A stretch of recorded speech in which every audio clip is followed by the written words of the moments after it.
Hello guys, আসসালামু আলাইকুম। কেমন আছেন আপনারা সবাই? তো আজকে আমরা কিভাবে এইরকম লোগো মেক করা যায় তা আপনাদেরকে শেখাবো। তো এরকম লোগো মেক করতে লাগবে একটা ব্যাকগ্রাউন্ড এবং একটা টেক্সট শেডিং এবং একটা ফন্টস এবং লাগবে একটা অ্যাপেল লোগো। এই সবগুলো পেয়ে যাবেন আপনারা আমার ডিসক্রিপশন বক্সে অথবা কমেন্ট বক্সে। প্রথমে আপনারা প্লে স্টোরে ঢুকবেন, ঢোকার পর সার্চ অপশনে গিয়ে সার্চ করবেন পিক্সেল ল্যাব। তারপর যে উপরে যে অ্যাপটি আসবে সেটা ইনস্টল করে নেবেন। আমার এখানে ইনস্টল করা আছে, এই জন্য ইনস্টল দেখাচ্ছে। তারপর পিক্সেল অ্যাপটি ওপেন করবেন।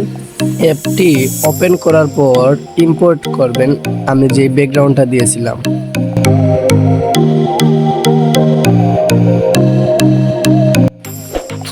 এখান থেকে আমরা ব্যাকগ্রাউন্ডটা ইম্পোর্ট করে নিলাম, এখানে জুম করে পুরোটা বসিয়ে দিলাম। তারপর ব্যাকগ্রাউন্ডটি বসানোর পর লেয়ারে গিয়ে ওটা তালা লাগিয়ে দিলাম। তারপর টেক্সটে গিয়ে প্লাসে গিয়ে আমরা এডিট অপশনে গিয়ে আমাদের নামটা লিখবো, সাকিব লিখে ফেলাম। তারপর একটু জুম করে আমাদের যেই জায়গায় বসাবো ওই জায়গায় বসাবো। তারপর ফ্রন্টে গিয়ে আমি আপনাদেরকে ডিসক্রিপশন বক্স বা কমেন্ট বক্সে যে ফন্টটা দিয়েছিলাম সেই ফন্টটা ইম্পোর্ট করবেন।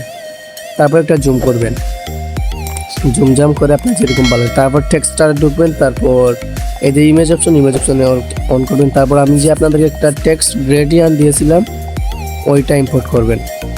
ওইটা ইম্পোর্ট করার পর ওকেতে ক্লিক করবেন। তারপর ওইদিকে গিয়ে একটু স্টকে গিয়ে এনেবল করে ব্ল্যাককে ক্লিক করে 3 বা 4 দিবেন, 3 বা 4 দিবেন। তারপর শ্যাডোয় গিয়ে এনেবল করবেন। তারপর নিচে আরেকটা অপশন, এটাও এনেবল করবেন। তারপর এই হচ্ছে আমাদের টেক্সট শেষ। তারপর ইমেজে যে আপনার আবার ওই অ্যাপেল লোগোটা অ্যাড করবেন। তারপর অ্যাপেল লোগোটা একটু জুম জাম করে যেখানে বসাবেন সেখানে বসিয়ে দিবেন।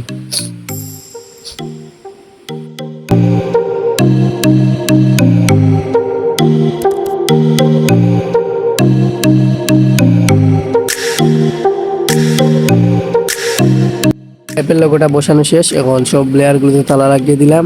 তারপর সিম্পলি সেভ করে নিলাম। সেভে ক্লিক করে কাস্টমে ক্লিক করে ভেরি হাইড করে সেভ করে নিলাম। তো এই ছিল আজকের ছোট্ট ভিডিও। সবসময় সাথে থাকবেন, ধন্যবাদ।